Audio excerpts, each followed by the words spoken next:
Удмуртия сможет полностью обеспечивать себя семенами картофеля и не зависеть от иностранных поставщиков. В этом сельхозпроизводителям помогают ученые. Они уже вывели 6 сортов, адаптированных к нашим условиям. На подходе еще несколько. Подробности расскажут наши журналисты.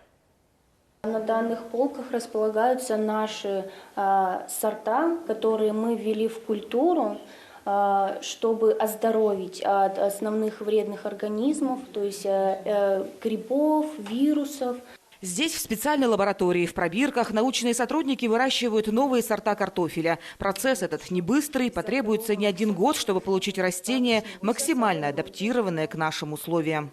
Начиная с питомника одноклубневок, и в течение 10 лет они условия засухи выдерживают, переувлажнение почвы, исследования. И через 10-11 лет мы получаем уже готовые, адаптированные к нашим почвенным условиям, метеоусловиям наши сорта.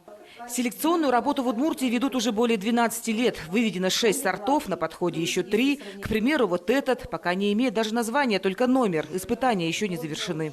Он высокоурожайный сорт. Самое главное, он фитофтороустойчивый, то есть урожай будет получен.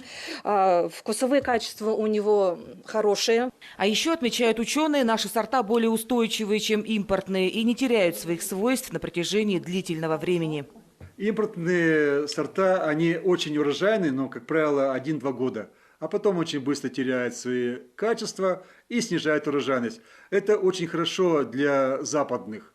Они подсаживают нас на иглу. То есть каждый год покупайте семенной материал, и тогда будете с высоким урожаем.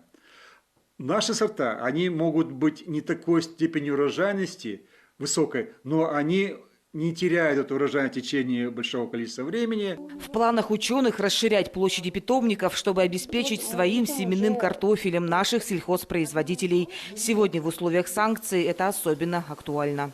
Елена Обуховская, Андрей Бусыгин. Новости.